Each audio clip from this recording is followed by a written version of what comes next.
मीरपुर नाम के शहर में तेजस अपनी पत्नी नीरू के साथ रहता था। पति पत्नी दोनों ही नौकरी करते थे। एक दिन तेजस गांव अपनी माँ के पास फोन करता है। हेलो, प्रणाम माँ।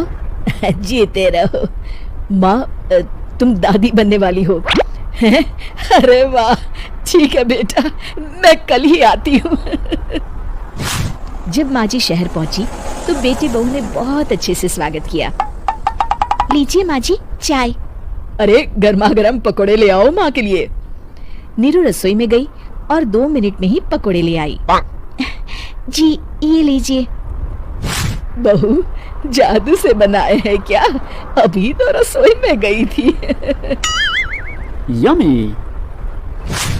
माँ जी शीला रसोई में पकोड़े तल रही है, मैं बस लेकर आई।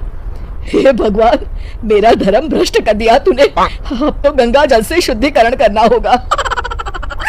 दूसरे दिन, माँ जी मैंने नाश्ता बना दिया है, ऑफिस जा रही हूँ।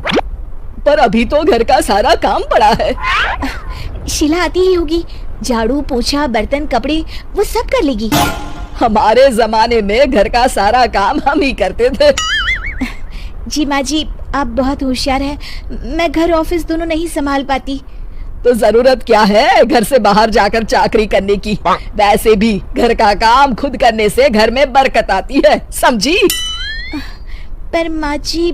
पर वर कुछ नहीं, इस महीने की पगार मिले फिर ऑफिस बंद है। हाँ। रात को नीरू तेजस से कहती है, सुनिए जी, माँ जी बोल रही थी कि मैं नौकरी छोड़ दूं। वैसे ठीक ही तो है, अभी तुम्हें आराम की जरूरत है। फिर भी आराम कहाँ, शीला को छुड़ाने के लिए बोल रही थी। तो अब 24 घंटे में इतना काम तो कर ही सकती हो। पर जॉब पसंद है मुझे, घर पर मन नहीं लगेगा। अगले दिन जब दोनों ऑफिस के लिए निकल रहे थे मेरी तो कोई कीमत ही नहीं है इस घर में। माँ जी आजकल महंगाई बहुत है, रहन सहन भी बदल गया है, दोनों नौकरी करते हैं तभी ठीक रहता है। अच्छा, तू कहना क्या चाहती है?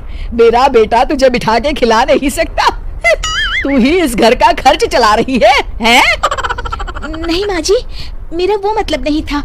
मतलब खूब समझती हूँ, ये बाल धूप में सफेद नहीं किए मैंने। हाँ। अब तो ये रोज का काम हो गया था। तेजस भी रोज की झिकझिक से परेशान हो गया था। एक दिन उसने कहा, नीरू वैसे भी तुम्हें मैटरनिटी लीव मिलने वाली है, तो अभी से ही छुट्टी ले लो। पर क्या, मेरी सैलरी अच्छी खासी है। आखिर नीरू ने रिजाइन कर दिया। जब बच्चा हुआ तो घर में सब बहुत खुश हुए। कुछ दिनों बाद तेजस फाइल देख रहा था। क्या हुआ तेजस, कुछ परेशान लग रहे हो? हाँ, वो हमारी जितनी सेविंग्स थी वो तो हॉस्पिटल में और छठी के फंक्शन में खत्म हो गई है नीरू। और अभी वैसे मंदी चल रही है तो मैं बोल रही थी कल मुन्ना को हेपेटाइटिस का टीका लगवाना है। नीरू क्या पोस्टपोन नहीं कर सकते? नहीं जी, बिल्कुल नहीं। अब तेजस को समझ में आ रहा था कि उससे गलती हुई है। पैसों की कमी का असर घर के माहौल पर भी पड़ रहा था।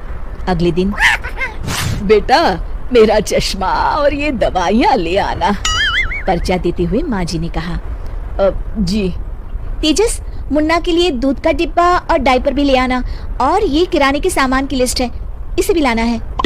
तेजस गुस्से में लिस्ट मरोड़कर फेंकता है और चिल्लाता है, पैसे क्या पेड़ पर उगते हैं?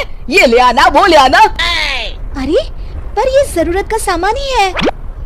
वो गुस्से में बिना कुछ कहे ऑफिस चला गया। अरे अरे लंच तो ले जाइए। नीरू दौड़कर डिब्बा पकड़ाती है। एक दिन खाना खाने के बाद, नीरू अब तो मुन्ना कुछ बड़ा हो गया, तो अब तुम वापस ज्वाइन कर लो ना जॉब। पर इस रिसेशन में जॉब मिलना बहुत मुश्किल है। ट्राई तो करो। फिर मुन्ना? माँ जी है ना, और एक फुल टाइम मेड भी लगा लेंगे। पर माँ जी उन्हें तो पसंद नहीं। तभी माँ जी वहाँ आ जाती है और प्यार से नीरू के सर पर हाथ फेरते हुए बोलती है, अब मेरी समझ में आ गया बहू, पहले के और अब के समय में अंतर है। तुम काम शुरू करो, मुन्ना की जिम्मेदारी मेरी।